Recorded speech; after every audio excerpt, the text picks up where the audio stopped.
อ๋อสบายดีตอนแรงทุกคนเปิดอีกคลิป2โอเคเปิดคลิปที่2บัดนี้เอาใช้โทรศัพท์ถ่ายบัดนี้เปลี่ยนกล้อง ไปออกไปอัปเดตเบิ่งเขตถนนใกล้ส้นพรหมวิหารเขตนั้นพุทธแถวพุทธเข็งทุกคนเพิ่นเฮ็ดอันนั้นใหม่เอาเห็นเนาะเพิ่นเฮ็ดว่าหยังก็คูกันว่าหยังกันคิวรถเมล์ด่วน BRT กับรถทั่วไปนะเดี๋ยวเฮาสิไปอัปเดตเบิ่งเนาะล่าสุดเขาเห็นว่าเพิ่นลงเพจลงอย่างมื้อเช้านะเพิ่นมีการปรับปรุงใหม่คืบระหว่างทางคูกลางทางนะเพิ่นมีเอาหลักแดงๆไปใส่เฮ็ดใหม่มันอย่างประมาณนี้นะเดี๋ยวสิพาไปอัปเดตเบิ่ง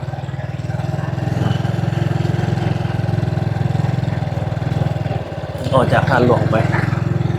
องค์พระธาตุหลวงเวียงจันทร์ยามแรงจันทร์ยามแรงแขกนี่เพิ่นก็มาอยู่เด้กำลังมาอยู่บางคนก็ได้ถือว่าหลายบรรยากาศล่าสุดโรงเรียนหอธรรมสภาออกไปแล้วนี่ทุกคนเลยเข้าไปทางเบื้องถนนใกล้สวนพรหมวิหารคุณโตเนาะเดินมาอัปเดตเรื่อย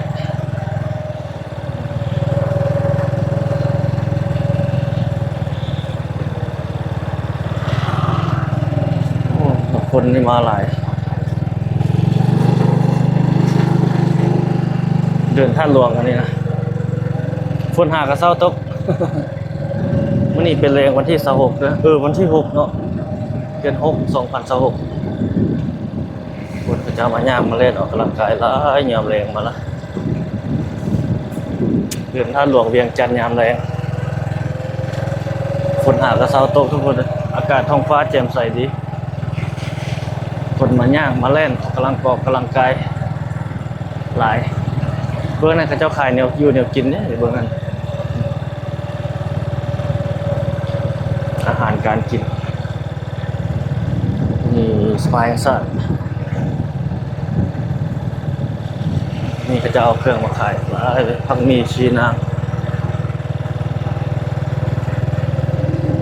บางคนมาย่างมาเล่นก็ซื้อไปใส่พาแรงพาง่ายเลยถ้าไปตลาด ตลาดน้อยอยู่นี่แล้วดิ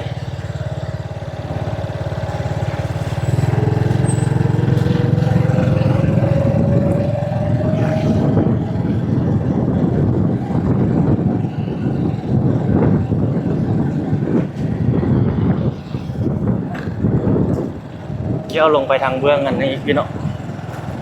เขาจะไปทางเบื้องขวาก็ได้เดี๋ยวเขาจะไปเบื้องซ้ายเกี่ยวลงไปทางนั้น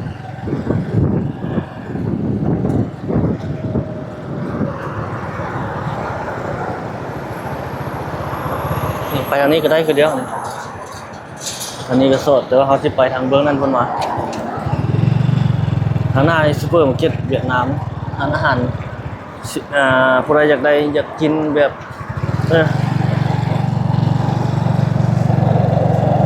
อาหารเวียดนามในตัวนี้ซูเปอร์มาร์เก็ตเวียดนาม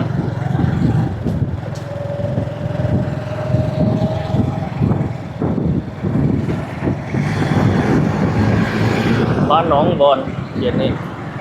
ใช้สิทธานเขาลงไปจันโอ้เบื้องนั่นเนาะมีส่วนหนึ่งต้นไม้หลายเกี่ยวดี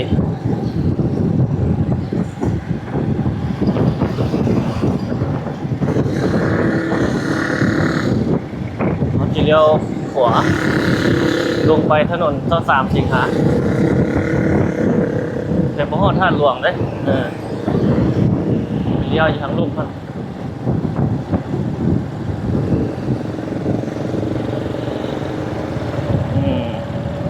รถโบราณปันได้มันเที่ยวทาง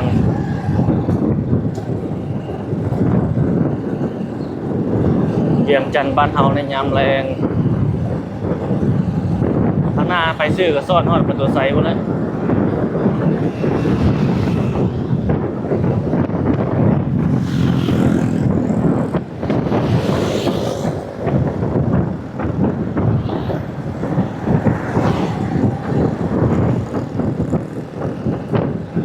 โอ้ข้างหน้า นี่มีน้ำห้อง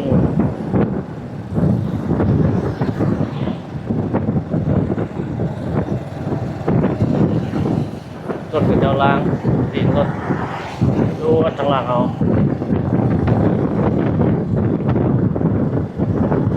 ชื่อสอดใส่ตัวไซจีเรียวนี่สอดใส่ถนนนะแกส่วนผมมิหาร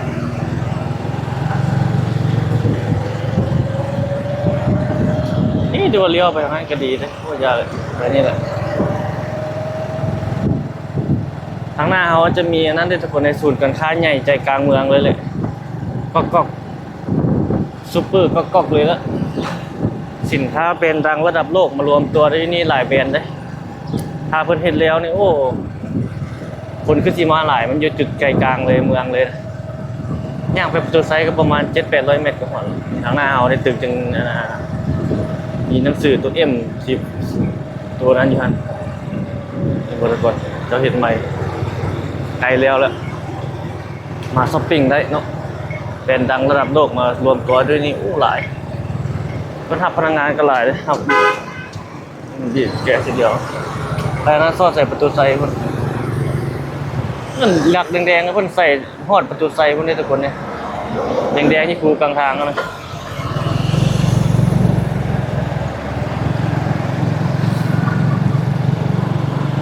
เด็กแดงๆเสาแดงๆฮะจะซูมบึกได้บ่โอ้ได้มือบ่ถึงโอเคได้บ่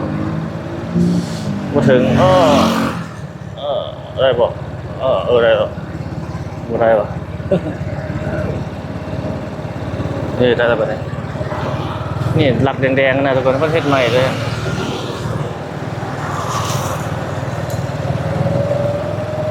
การ BRT กับรถทั่วไป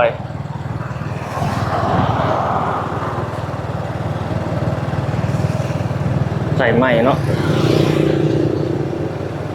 เนี่ยแบบนี้มันจริงนะนั้นบางคนนี่ข้ามมาเป็นใส่ใหม่สะท้อนแสงอีกถือว่าจะลดผ่อนอุบัติเหตุไปอีกเนาะ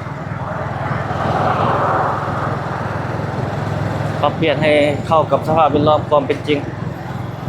หน้าตึกธนาคารบริษัทประกันภัย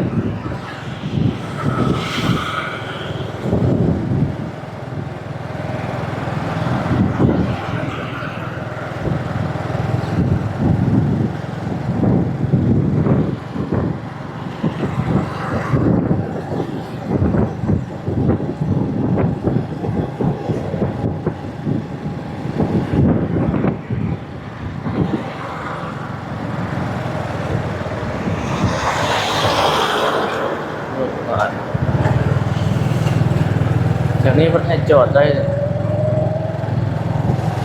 ยังเป็นเรื่องข่าวนี่จอดได้ตัวข่าวถ้าดำเรื่องเราจอดได้แดนข่าวเราจอดไม่ได้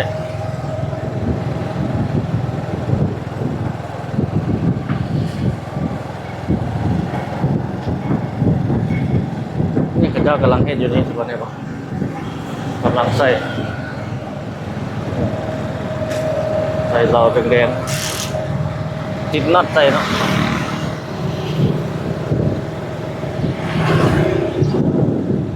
ต้นไม้ใบหญ้าเกี่ยวดี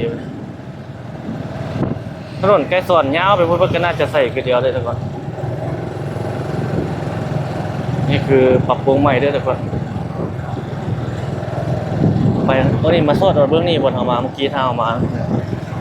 นี่เป็นวงเวียงจันทร์450 ปีอย่างนี้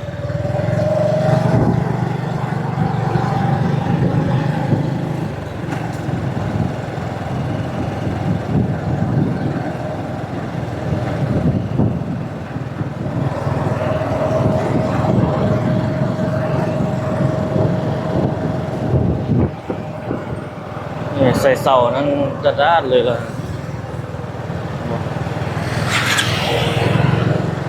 เสาแดงๆนะ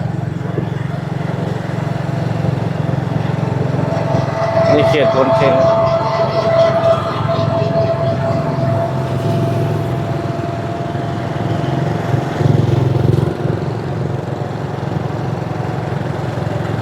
บ้านท่าหลวงเหนือเขตนี้เมืองไซเสถานครหลวงเวียงจันทร์เนาะ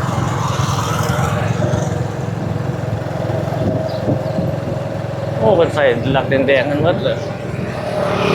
ดูทางกลาง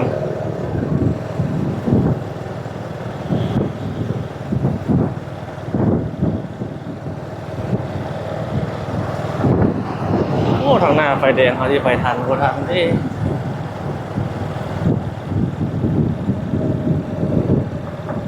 วันนี้เขาเจ้าขายปิ้งขายอย่าง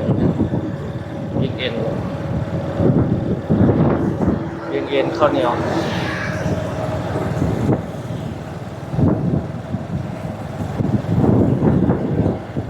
วันนี้วันเสาร์วันรถโบราณ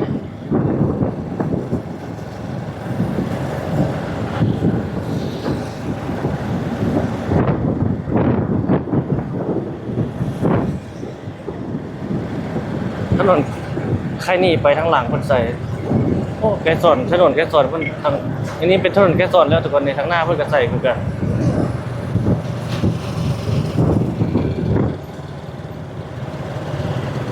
จิเดียวขวาไปนิดนึงก็ผู้สาวที่ท่าผู้บ่าวบอก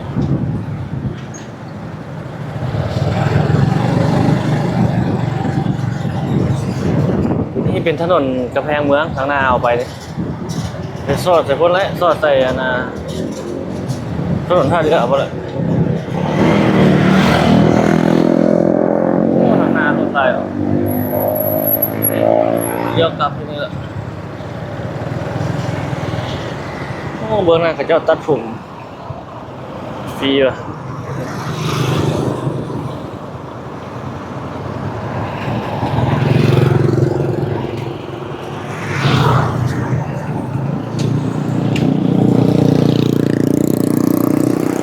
เลี้ยวกลับเลยก่อนเฮ้ยมืดเลย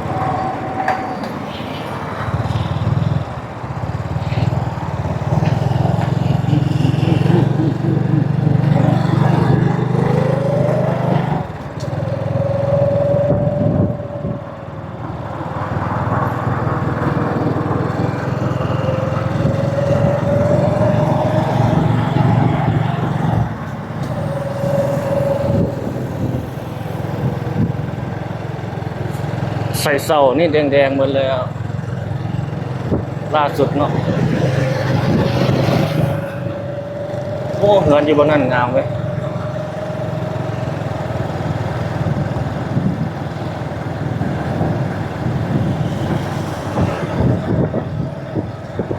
โอ้ห่างกันใส่ห้องนี้เนาะ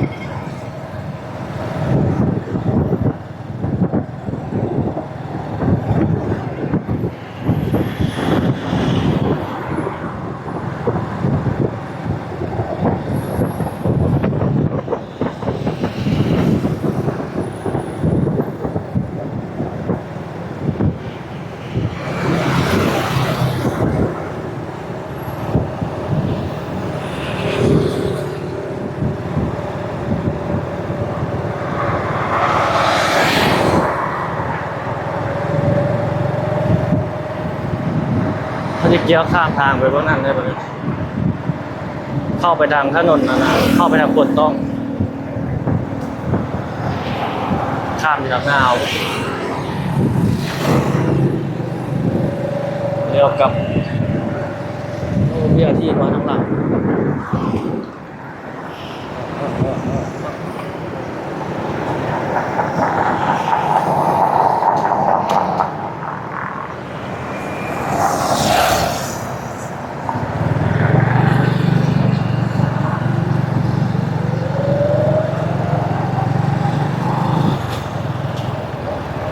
โอ้ขาส่งเขานี่แปลงก็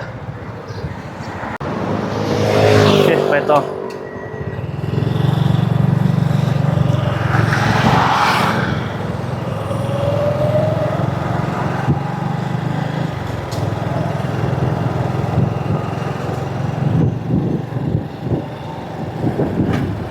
ใส่ถุงนี่ก็ได้เนาะ แปลงนี่ยังอย่างนึงเว้ยประจุกประจิกใช่ปะเข้าไปแบบนี้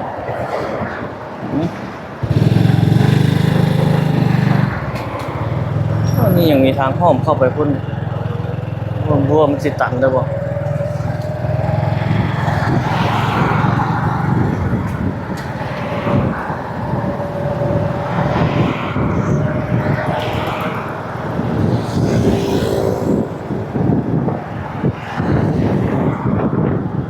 ปั๊มน้ำมันอยู่ที่ถนนแก้สอดบัววิหารนี่หลายปั๊ม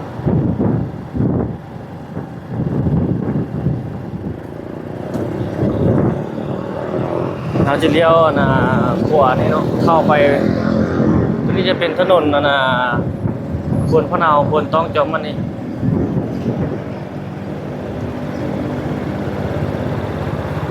มันกับหมายใส่อยู่นี่ซูมได้ป่ะนี่บอกใส่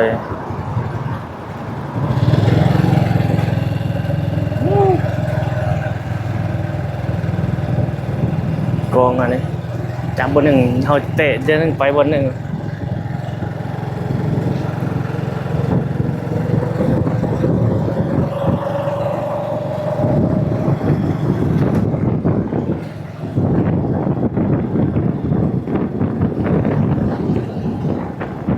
ตะเวนกำลังตกดิน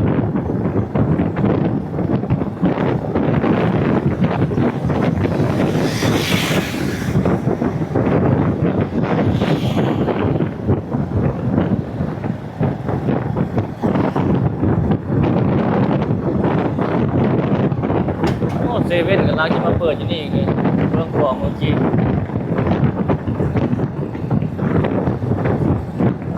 ถนนสายนี้ยังไม่มีได้เซเว่น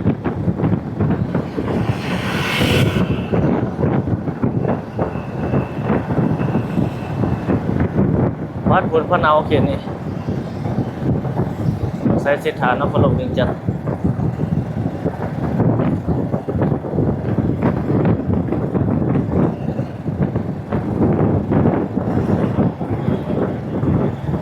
เขาจะเกี่ยวเข้าไปห้องเมื่อกี้ทุกคน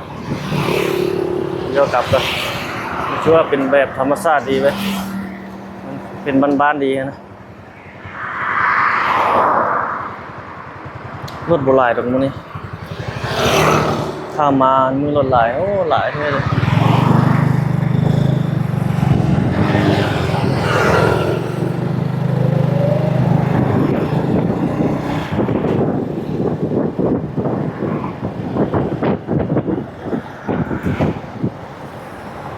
เข้าห้องทางหน้า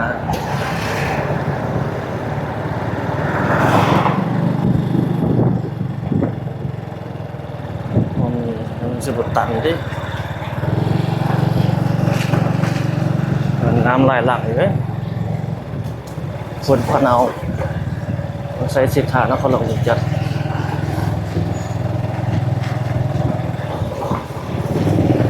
เข้ามาแบบนี้เห็นวิถีชีวิตแบบบ้านๆ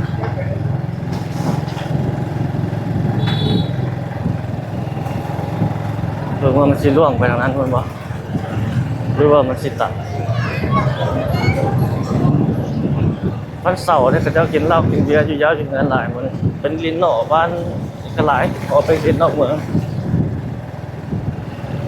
มือผักเวียกผักกาด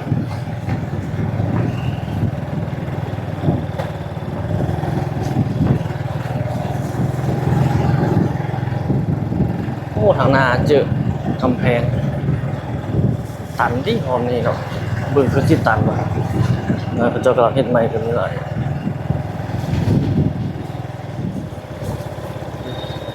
เจอแบบนี้นะตันเนี่ย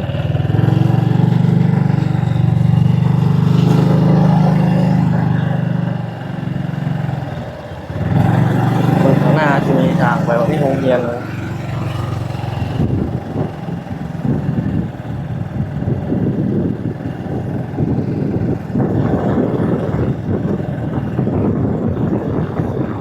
ตัดมันสุดอย่างนี้แหละไปต่อบ่ได้แล้วมีทางอ้อมโอ้มีไปทางหน้าตันแล้วที่คือสิตันแล้วครับเบิ่ง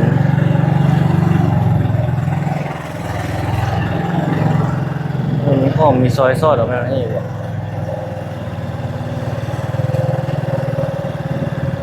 ลองไปเบิ่งจักฮู้บ่ไปบ่ฮู้ คลิปของเขาไปนี่โอ้มีทางอย่างนี้แต่พูดว่าตันเลี้ยวซ้ายดีเลี้ยวขวาดีทางนี้สดแล้วว่ะทางหน้านี่ตันแล้วที่ทางหลังมึงก็ได้โอ้บตันนี่รถแท็กซี่ก็ไปโอ้ตันนี่เขาจะขอยกลับละเดี๋ยวไปเบิ่งเจียงฮู้เนาะ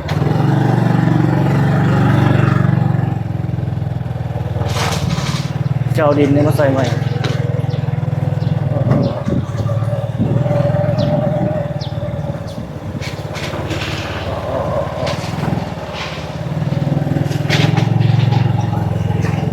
โอ้น่าจะตันด้วยทุกคนเลยสอดเอาทางนั้นทางนี้บอกโอ้มีดินหนองเขาอย่างนี้อันนี้หอยเขาจะไปหลายอยู่ว่ามันจิไปหอดใส่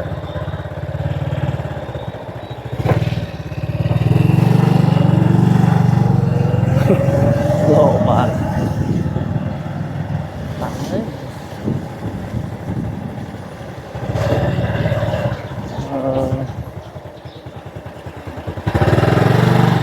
ตัน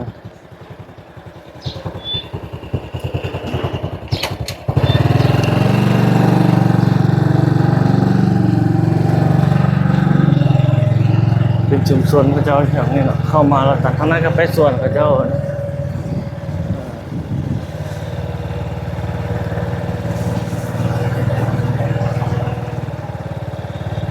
มีทางไปเข้าไปในทางนี้ส่วนพระเจ้าคือกันเงินพระเจ้าอยู่ไหน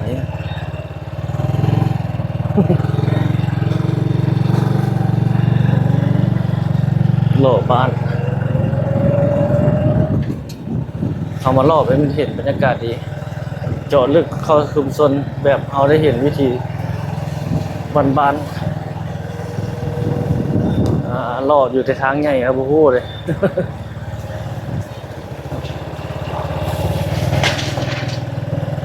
น่าจะตัดนี่ไปทางหน้าสอดใส่ทางใหญ่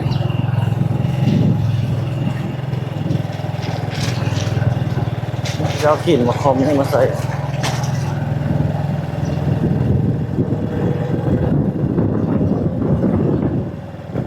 เงินน้ำไหลเลย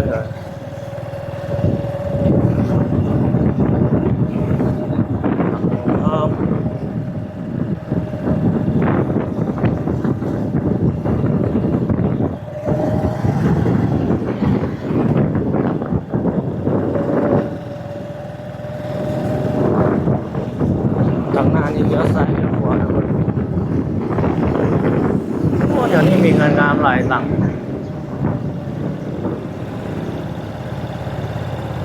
น่าจะเงินงามทั้งนั้นนี่เงินงามมันจะเห็นไหม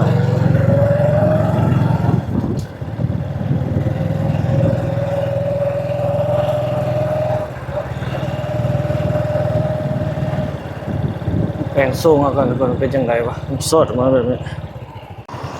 โอเคไปต่อกันนี่มีดาวเวียงภัตตาคารดาวเวียง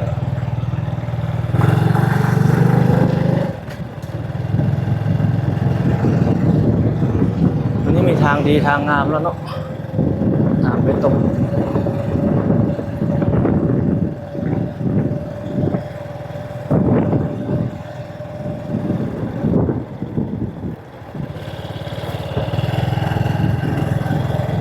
ดินวางพวงขวงอยู่ดิ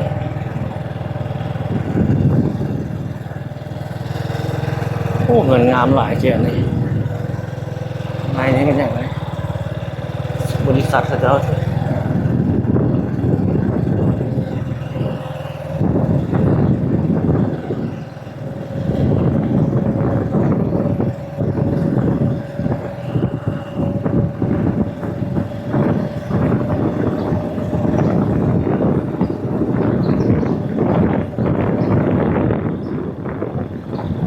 ทางไปทางใดดีทางนี้บอกสีเนี่ยไม่ ทางนี้ก็ได้โอ้บ่อนี้บ่อนเฮามาเมื่อวานนี้วันนี้เฮาลงมาทางนั้น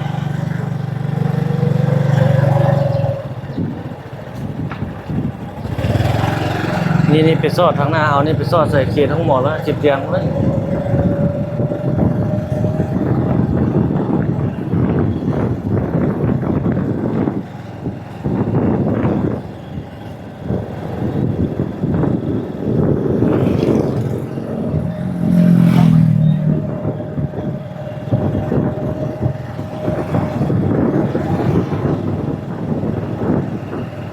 เจอทางตัดอยู่เลยเจอทางใหญ่เลี้ยวซ้ายเลี้ยวขวาดิเลี้ยวซ้ายซะเนาะไปทางนั้นก็ได้ซอดใส่พุ่นนั่นรัศวงศ์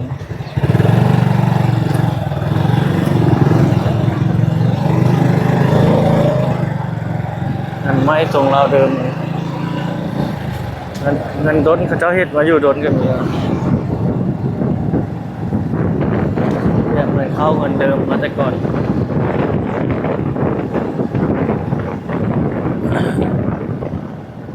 วานจอมมณีกลางอยู่นี่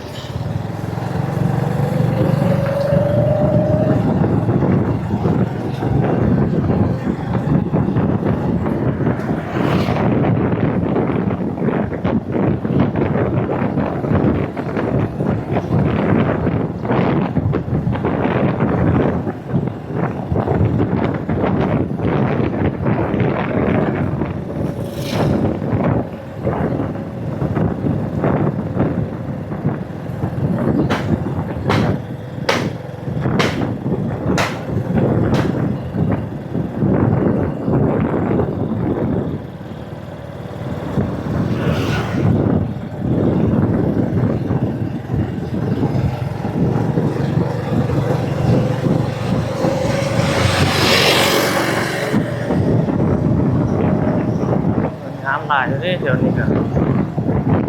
วานจอมมณี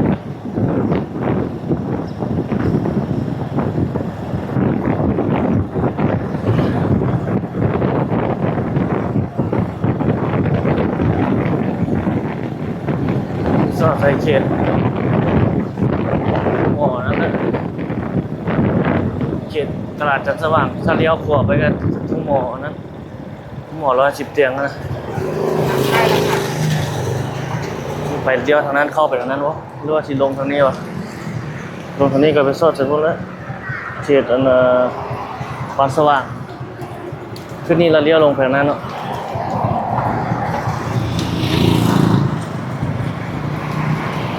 รถนี่บ่หลายปานใดถ้าเป็นอันนั้นนี่หลายอยู่เข้าเวียกเข้าการนะ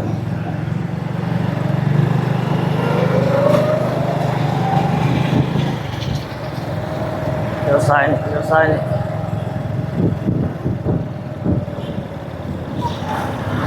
เลี้ยวซ้ายก็ไปออกทางหนองคายมั้งเอาลงไปทางนี้เพื่อก็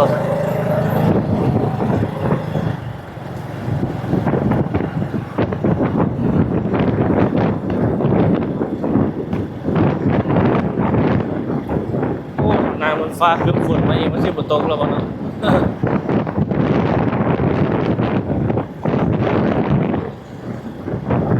เจมากนี่เบิ่งนะ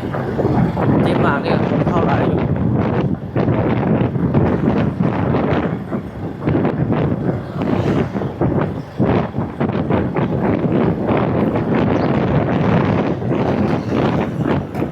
เดี๋ยวนี้เห็นก็สามารถ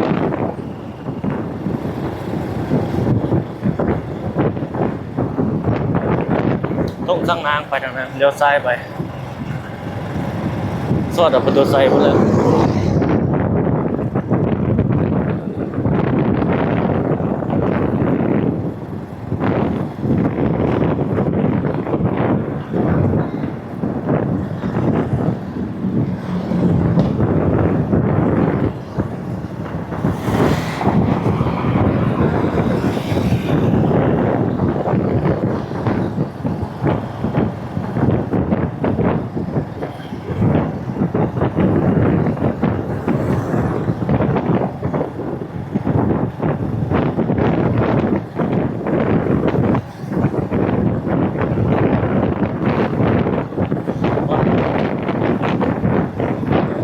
นี้เมืองจันทบุรีแล้วเขียนนี่แม่นบ่เดี๋ยวรถป้ายบ้านเงินให้ซ่อม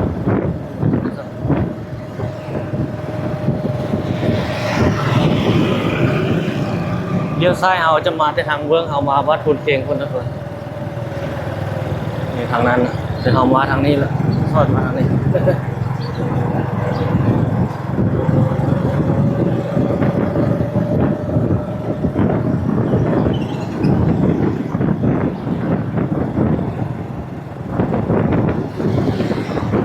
เนี่ยกับ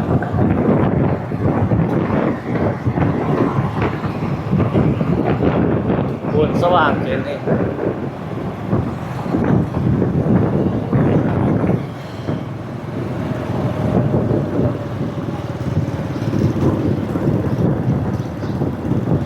แบบนั้นตราคนต้องไปทางนี้ทางหนองคา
เลี้ยวซ้ายลงไปทางหนองคาเนาะ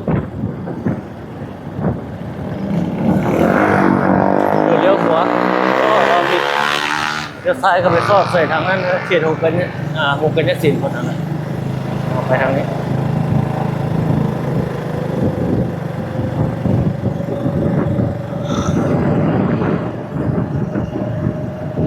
กระเจ้าเย็นใหม่เลยบริษัทบอกหมอเนาะ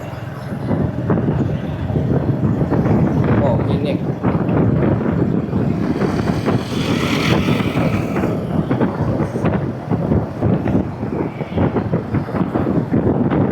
ขายของอยู่ของกินตามแกงทางนี่บางคนขี่ข้านไปตลาดก็ไปตามแกงทางนี่ก็เลยเลี้ยวซ้ายได้ทุกคนทางหนองคาไปซื้อก็ซอดเอาบนเอาฉีดลัดมาเมื่อกี้มันคือเดียว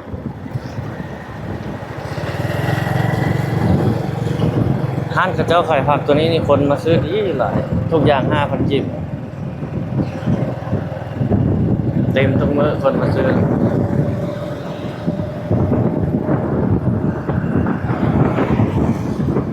35,000อ่านนะเมื่อกี้นะ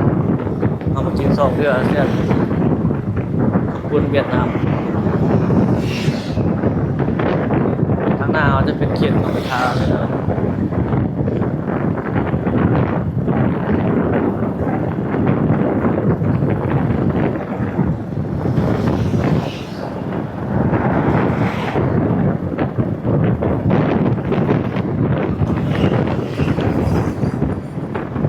ขายเพียง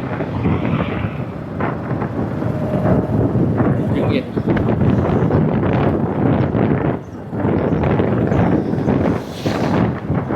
นี่ก็จะเห็นใหม่ในเมืองบอกตัวนี้นี่เป็นหนองคาสวนสาธารณะหนองคาเปิดมาย่างมาเล่นลายอยู่ตะแรงมานะ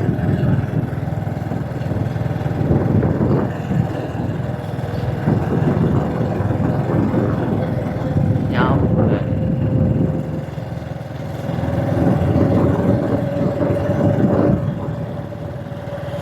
ซูเปอร์มาร์เก็ตเวียดนามอยู่เบื้องนั้นคนบนเอาเป็นป้ายสีแดงๆมีหลายอย่างอยู่ ผู้ใดมักอาหารเวียดนาม มาลองมาซิมมากินได้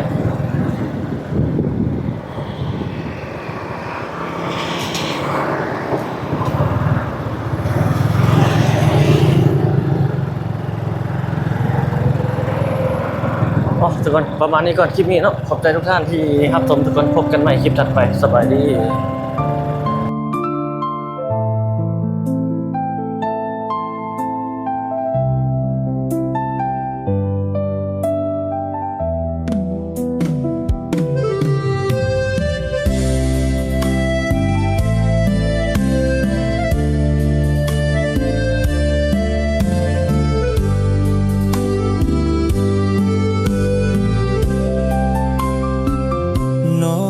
จากบ้านมาเป็นเวลาหลายเดือนแล้วนี่ข่าวว่าน้องไปได้ดีมีแฟนเศรษฐีอยู่ที่เวียงทองน้องคงสุขใจที่ได้สมดังใจปองปานใดจะมาเนื้อทองอ้ายของน้องกลับคืนมาถ้ามีเวลาจงกลับมาเยี่ยมยามทางบ้านคิดถึงน้องอยู่ทุกวันพ่อแม่ทางบ้านเฝ้าห่วงคอยหาได้ขี่รถเก่ง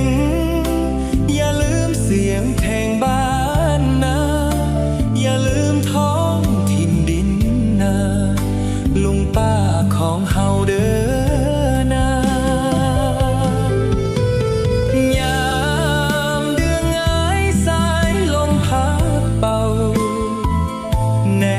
เบิ่งเดือนดาว